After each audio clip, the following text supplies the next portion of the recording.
Daisy.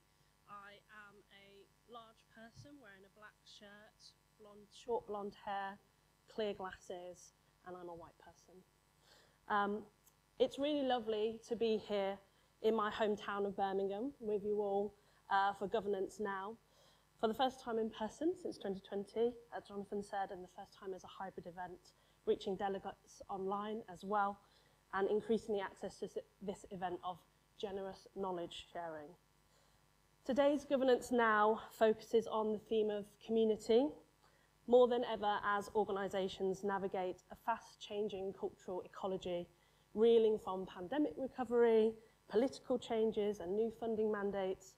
I think we are all questioning who has a seat at the table, why, and how can we innovate our governance processes by looking at alternative modes of leadership and decision-making that have developed out of grassroots communities to invite new people to sit at that table, and importantly, that they want to stay there. Today, we are joined by some inspirational speakers who are provoking and changing what it means to be a trustee and how the role of the trustee functions. I know many of us are continuing to feel the pressure and exhaustion of the last few years, and so events such as today are vital in us also fostering community, camaraderie and friendship within governance and sharing our intelligence to support trustees of today and tomorrow. The road to good governance may sometimes feel challenging, but it does not need to be a lonely one. Today I'm here to introduce Sir Nicholas Serota, who is giving us the opening keynote. I did wonder if I'd been chosen to introduce Nick for a reason. I first met Nick on my first day as a Clore trustee just under 1 year ago. We were both leaving a reception having celebrated the trustees stepping down from their terms, and I was bundled into a lift with Nick with the words, "Nick will walk you out." And I apologise, Nick. I've been told your name is Nick, but I'm not sure of much else than that. And he smiled gracefully and he said, "Well, my name is Nick Serota, and I guess I'm best known now for being the chair of the Arts Council." And the young producer in me died. I should definitely know who this is. And so today I get to introduce Nick, knowing definitely who he is. Sir Nicholas Serota has been chair of Arts Council England since February 2017 and is a member of the board of the BBC. He's currently chair of the Durham Commission on Creativity and Education, and he was director of Tate between 1988 and 2017. During this period, Tate opened Tate St Ives and Tate Modern, redefining the Millbank building as Tate Britain. Tate also developed its national role by creating partnerships with regional galleries across the UK in the Plus Tate network. Between 2008 and 2017, he led the work on greening museums for the Bizot Group of International Museums. Sir Nick's keynote today will elaborate further on the vision behind Arts Council England's Let's Create strategy and how important it is for us as trustees to embed the organisations we represent into our communities to both serve but also listen to them toward more inclusive and relevant decision making and what the Arts Council is doing to support us in that. After his keynote, we followed by a Q&A segment led by our Executive Director of Clore, Hilary Carty. Hilary was appointed Director of Clore Leadership in September 2017 after 6 years as a consultant, facilitator and coach specialising in leadership development, management and organisational change. Rooted within the arts and cultural industries, Hilary grew on her creative acumen and experience to co-create bespoke interventions for an eclectic range of sectors and businesses. Prior to working independently, Hilary was the director of the Cultural Leadership Programme, a £22 million government investment in excellence in leadership within the UK cultural sector. And also, I must say, a kind and generous mentor for a relatively fresh trustee such as myself. I hope that you will have a thoughtful day today. And without further ado, I'm delighted to welcome Sir Nicholas Serota for the keynote.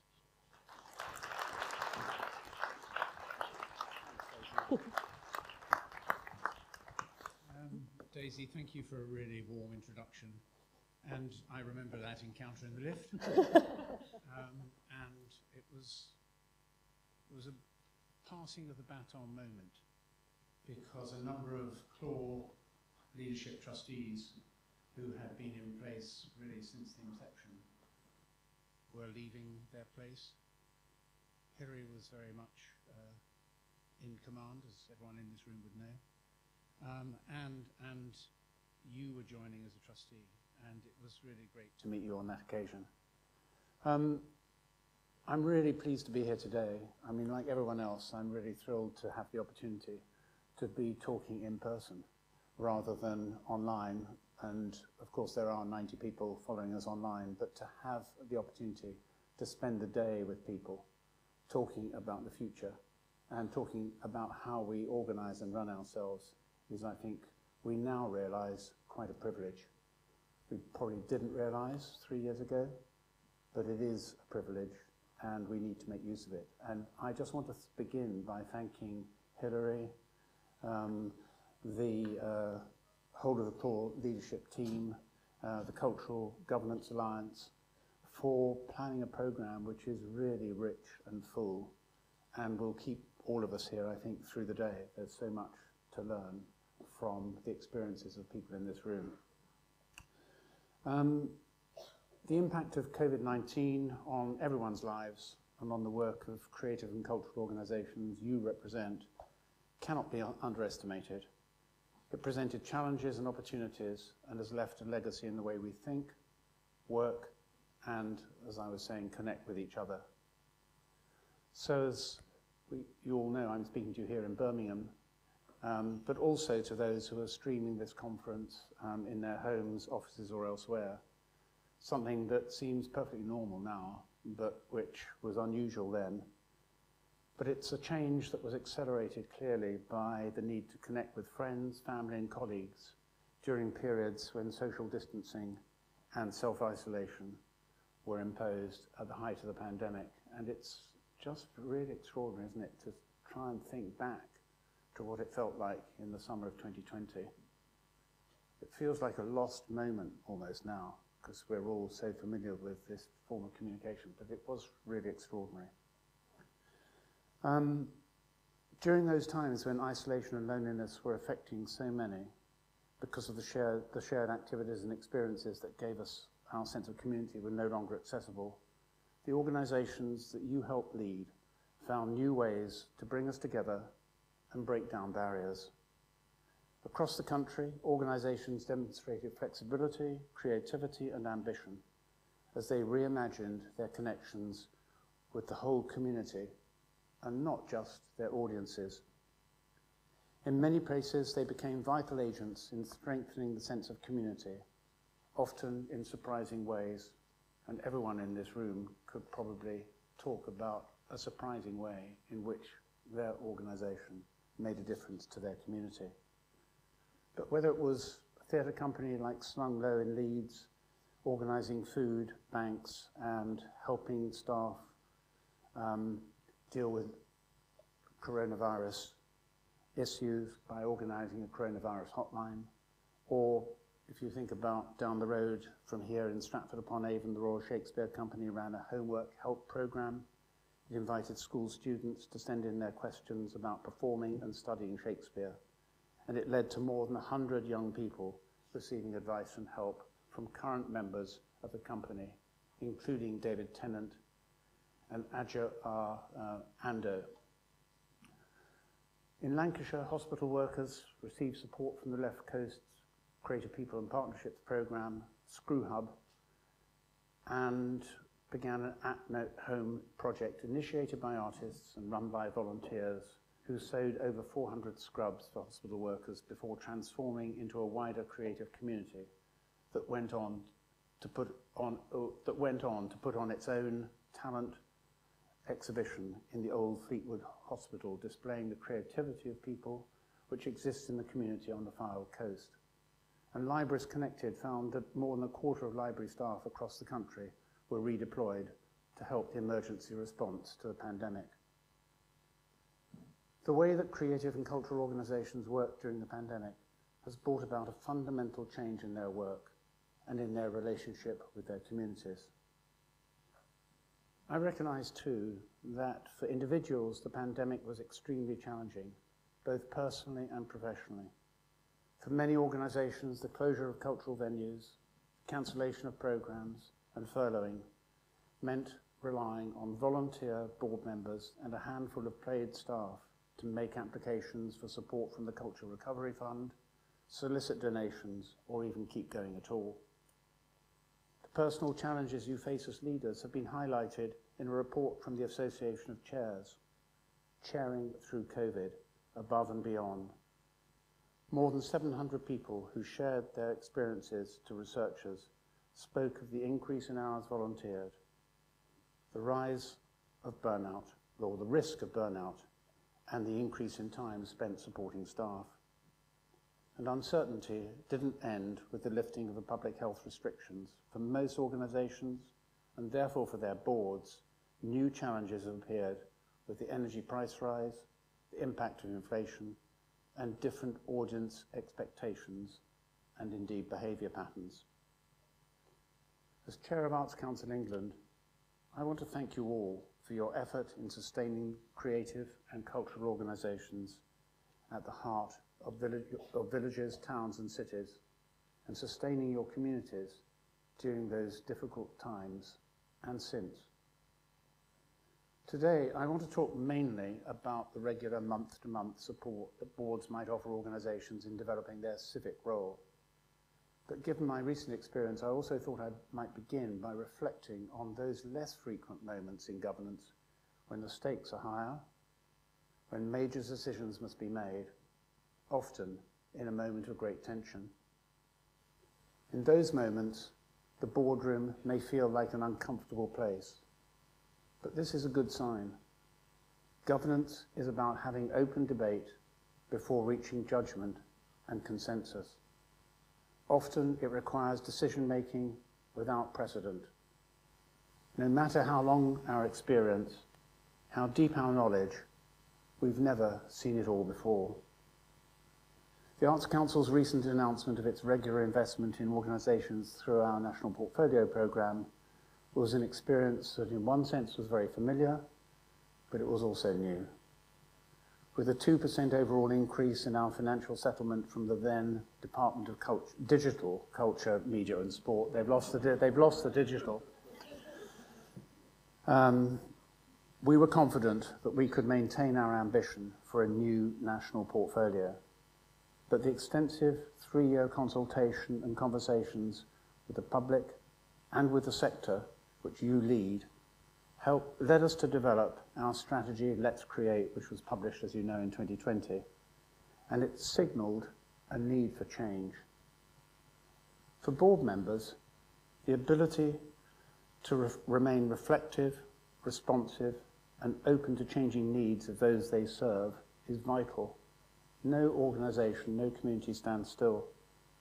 It was both a guide for that change and, that is to say, Let's Create, was both a guide for the change and provided a set of investment principles of how to spend taxpayers and national lottery players' money wisely.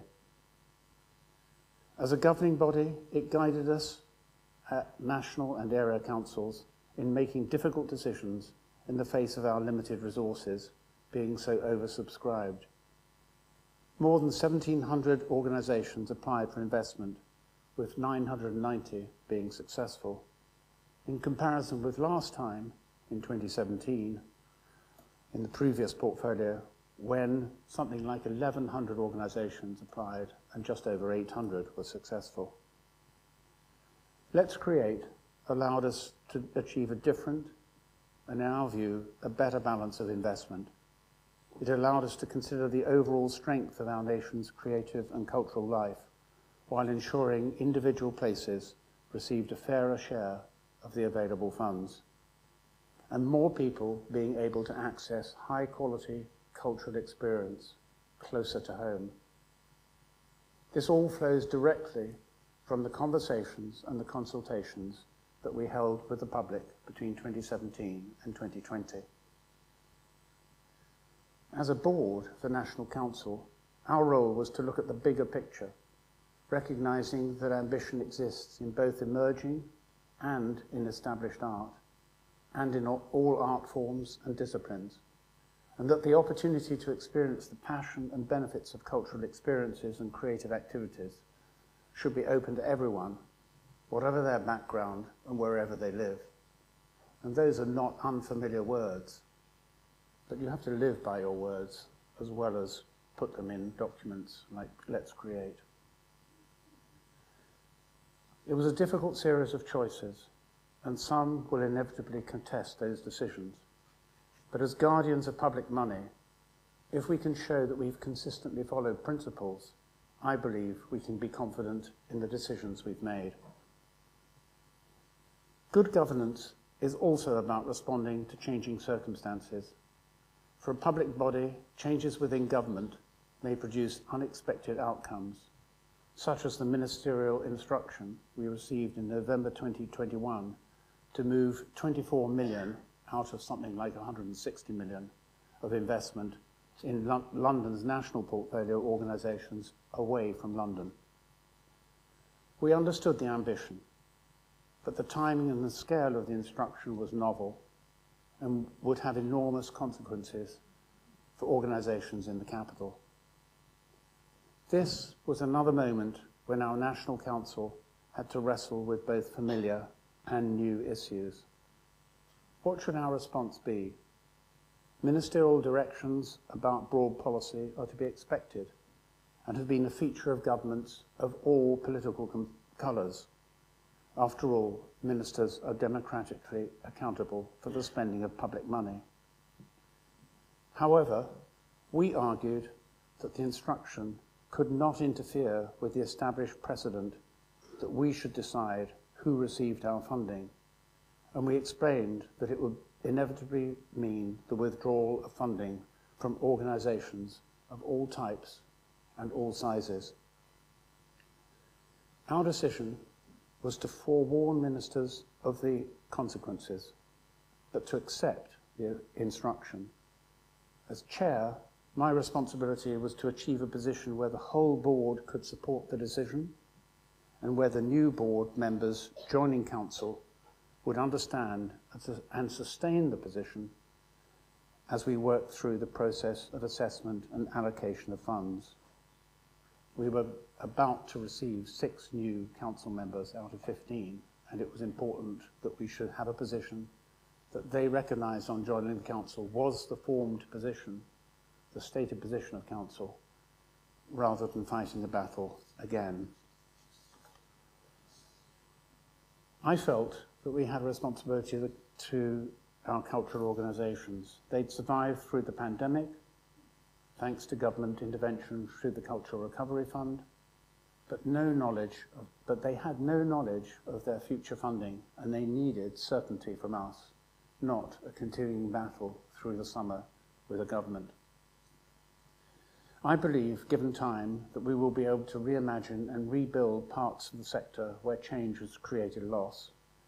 And soon we will start to see the immense benefit, especially in communities where our investment in creativity and culture has been historically low. I'm grateful to our sponsor department, now renamed, as I said, the Department for Culture, Media and Sport, for their continuing support, both in championing our shared agenda around underserved people and places, and in recognising the value of the Arts Council's independent governance. I look forward to working with the new Secretary of State, Lucy Fraser, to continue that work. Sometimes governance is about being there to tough things out and work through the challenges. But you're not alone. The Arts Council is a partner, and I'd now like to talk to you about how we can support you so you in turn can develop something truly extraordinary for your communities. One of the guiding principles of Let's Create is that creative and cultural organisations should be better connected to their communities as well as championing them. But this commitment to working closely with communities is not a new venture for the Arts Council. We are currently marking 10 years of our Creative People and Places programme, which has consistently shown that when communities are involved in shaping creative and cultural activities, it is more likely that those living there will take part and become engaged. We want your creative and cultural organisations to be actively listening to and taking notice of the views of the communities that you not only serve but are part of. We want to see you build relationships with those in our society who the creative and cultural sector has underserved. It's about establishing a closer relationship between creative practitioners and organisations and the communities in which they work and live. This is why inclusivity and relevance is one of the 4 key investment principles set out in Let's Create. We believe that organisations that are inclusive and relevant and also adopt our other investment principles of being ambitious and striving for quality, dynamic and environmentally responsible, those organisations are better placed to use public investment well. So what does all this mean for governance? At the Arts Council, we believe that you as chairs, vice chairs, trustees, governors or board members should embody the culture of the organisation and that you play a key role in helping to set the values and standards of the creative and cultural organisations that you represent here today. And the executive team also needs to reflect the different backgrounds, character and interests of the community if the organisation is to succeed in developing opportunities for creative and cultural lives for everyone in the places you live, work and call home. This is not something that the Arts Council is asking you to do in isolation. We're also looking at how we can move the Arts Council itself forward. We're testing and embracing our own investment principles. That means being clearer in support of ambition and quality, becoming more inclusive and relevant, becoming nimbler and more adaptive. The dynamism I spoke of, and of course reducing our own environmental impact. The change we're asking of you is the change we are asking of ourselves. The governance teams for the organisations we invest in will be expected to demonstrate that they are aware of best practice in the field, adapting and applying the models to the way they run themselves and the work they do within their communities. And we now ask applicants to provide evidence that their governance structures, their leadership, workforce, volunteers, audience and programming reflect, represent and speak to the communities that they serve and are part of. You may say that improving representation and equity is difficult, but I would respond that the challenging part is more in deciding to do it, prioritising it, and using the resources and guidance available to strengthen and broaden the ethos of your organisation. There's a full range of resources, training and events available on the Cultural Governance website, Cultural Governance Alliance website, and the conference today is just one of those events. Those of you who applied to be part of our national portfolio have already set out clear plans of how you are already achieving or planning to achieve change. And I recognise that many in this room and beyond are setting the pace on change. We at the Arts Council, as the development agency for creativity and culture in England, are here to assist you in that journey. And as with the Cultural Governance Alliance website, there are resources available on ours. These include case studies on recruiting an artist-led board, working as an inclusive board, recruiting a diverse board, and there are podcasts on how boards and executives have worked together to manage change, and of course much more. As I've said, we're looking at how we ourselves can make progress. We've created a youth advisory board of 19 young people from across the north of England who are making sure that the voices of children and young people have an influence at the very heart of what we do. Already, their work has included consultation to gather the views of other young people, advising Arts Council staff and other stakeholders, including the Local Government Association, on key policy areas, and they're making recommendations to and from time to time joining discussions at the Arts Council. We've also set up a pilot scheme to bring new and younger voices into area councils, again starting in the north. This will help us understand more about how the Arts Council is viewed by those who might not know what we do. You can hear from one of those taking part in that particular pilot later today, as I'm pleased that Kafayat Adigoki is speaking as part of the panel on the case for learning from young people at board level. And you'll also hear my Arts Council, National Council colleague Suki Johal, who is chair of the Midlands Area Council and sitting right at the front here, Suki. He's going to be talking about how targeted investment can be used to transform communities. I'm very pleased also to announce today that the Arts Council is setting up a new programme, Transforming Governance, to work with creative and cultural organisations to do just that, transform their governance.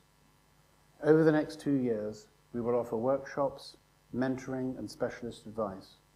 We will be helping organisations to support and learn from each other through the creation of a peer-to-peer network. There will also be tailored support for those who need additional help to carry on this work, including the exploration of different kinds of governance model. We're in the process of setting up a small team to help deliver this programme, and with an eye on the future, we'll not only assist those organisations we already support, but hope that participants will include groups who may wish to apply for inclusion in our next national portfolio in 2026. In addition, Julie's Bicycle, our environmental partner, will deliver programmes that will show how a place-based approach to environmental responsibility can contribute to good governance. And we'll be sharing more details of these programmes with you in the spring. There's no one-size-fits-all answer to making your governance more inclusive and reflective of the communities you serve. No two places are alike, but you have already shown through the pandemic, through the applications many of you have made to become part of our portfolio, and through the innovative, ambitious and creative work that you're doing every day, that you are increasingly looking at how to build and make stronger connections with your communities. Governance can play a valuable part in helping you achieve that goal. The links you have with communities through your work can bring new voices into the governance of your organisations and strengthen your connections with the communities that you are a vital part of. The help, advice and guidance is there. By joining this conference, you're already showing a commitment to explore new paths and learn how you can do more. You're already champions of creativity and culture, but it's my belief that by strengthening your governance, it will enable you to work more closely with your communities to make even more ambitious, creative work that inspires people for many years to come. Thank you. Whilst I was thinking that through, I thought I'd sneak in a couple of quick ones. Nick, you mentioned the Transforming Governance programme with some resources and support to help organisations. And that's coming out in the spring, did you say? Yep. So we'll be getting the information on that in the next kind of couple of months. Definitely. Because I'm sure it's that kind of resource. We have some on our Cultural Governance Alliance website, but we know that people want to find the practical information, the how-to, and those sorts of tips. Well, I think people also want to form networks because you learn from others more quickly than you learn from looking at a screen, however valuable the material is on a website. So I think that that's one of the things that we'll want to do, working both regionally and nationally. Great, great. I mean, you did mention, thank you, the challenge of the decision making. And I think, you know, it'd be an elephant in the room if I didn't mention the NPO decision, the outcomes. You've had tremendous scrutiny from the media, from government following those decisions. And it continues. With hindsight, would you say that the right decisions were made? I think all 990 organisations that receive support probably think we made the right decision. There are probably some 800 organisations that applied or who were turned down, who feel the decision was not a fair decision. We've tried to explain those. but inevitably that explanation is insufficient. And one of the things that I think people find most difficult to understand is that the process is really in two parts. There's an assessment of an application, there's an assessment of the way in which the organisation is working, and frankly more than 919 organisations passed that with flying colours. I mean, that is to say, they got really good assessments. That wasn't because I think that the Arts Council assessments were soft. I think it was genuine. There was real admiration for what many organisations are doing across the country. But the second part of our process is to look across the country and balance up our investment, both geographically and within art forms. And historically, we've not done enough. I think it's fair to say, we've not done enough in certain parts of the country, that's very clear. But it's also true that we've not done enough for museums, not done enough for libraries. Doesn't mean to say we took all the money out of the English National Opera and put it into libraries as such. But I think thinking about that balancing process was an important part of both area council discussions and I think also national council discussion. Did we get everything absolutely right? Would I do things slightly differently if we had another chance? Probably. I'd be a bit stupid to say that everything's perfect. You know, I mean, I wouldn't be doing my job if I thought that everything we'd done was perfect.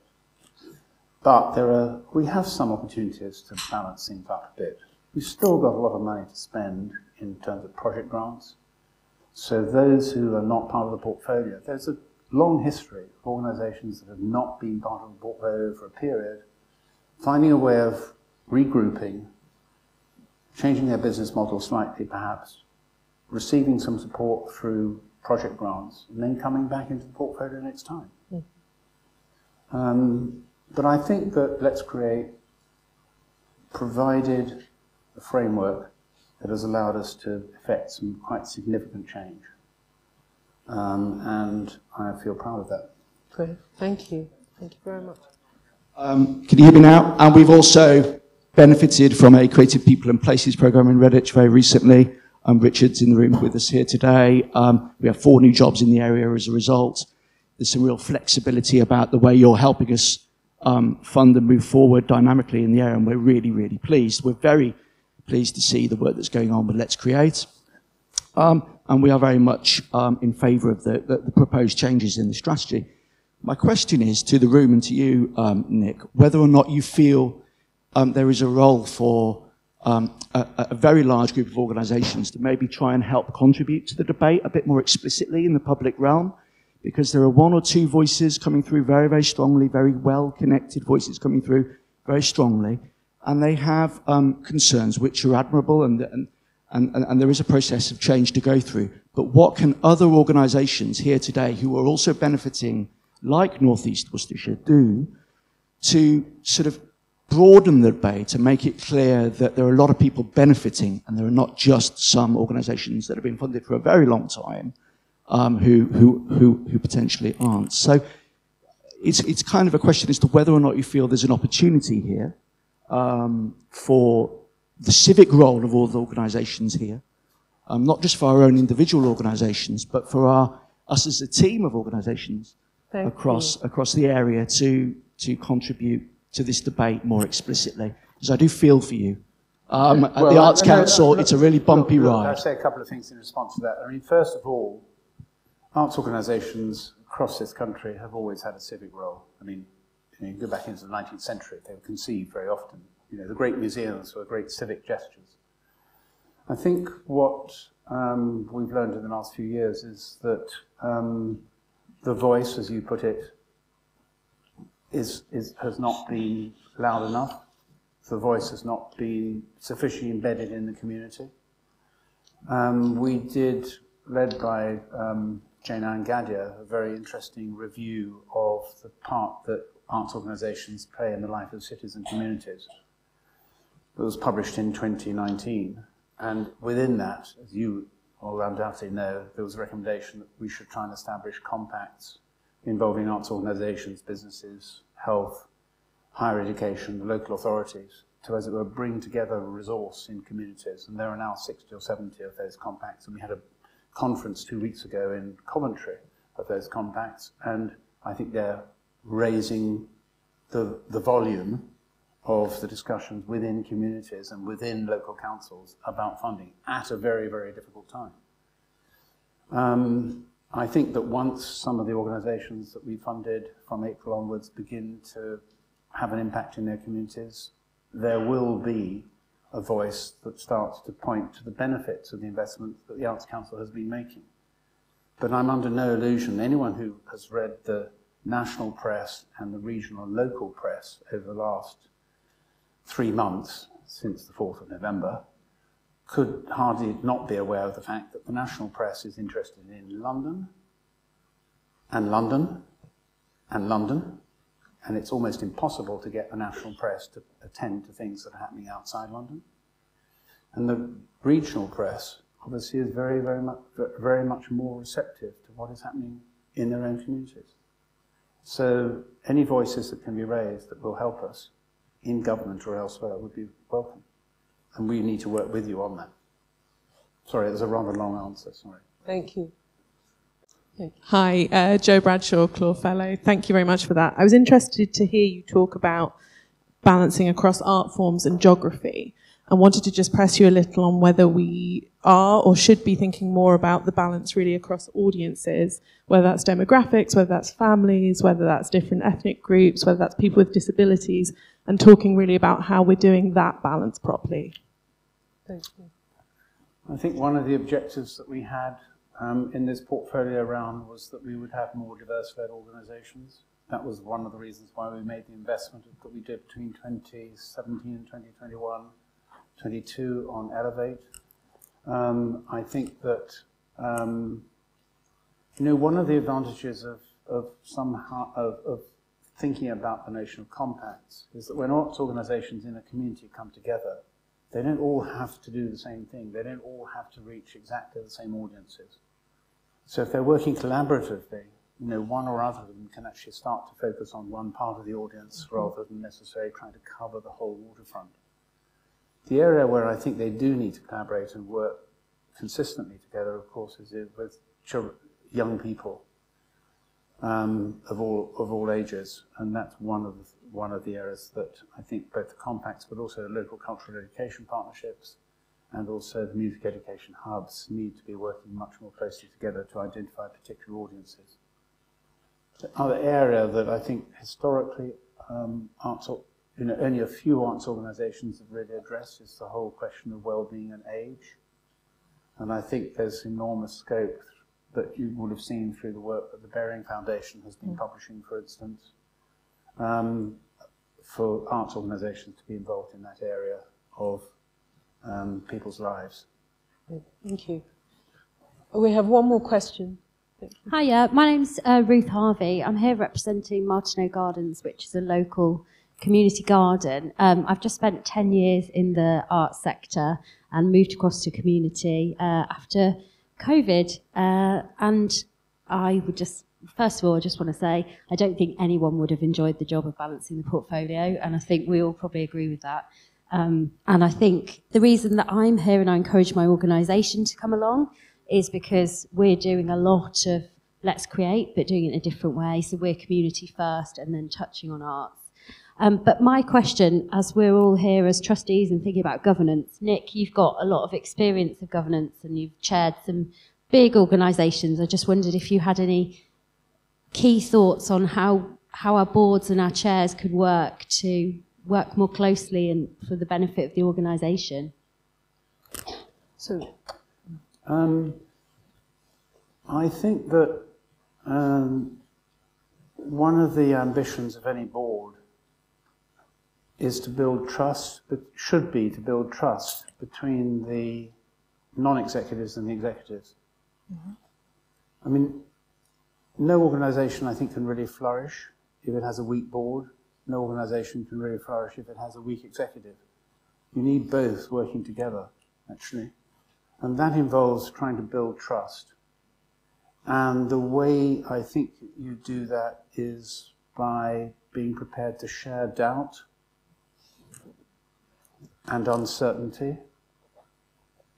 So, my experience in working where I worked for a long period of time.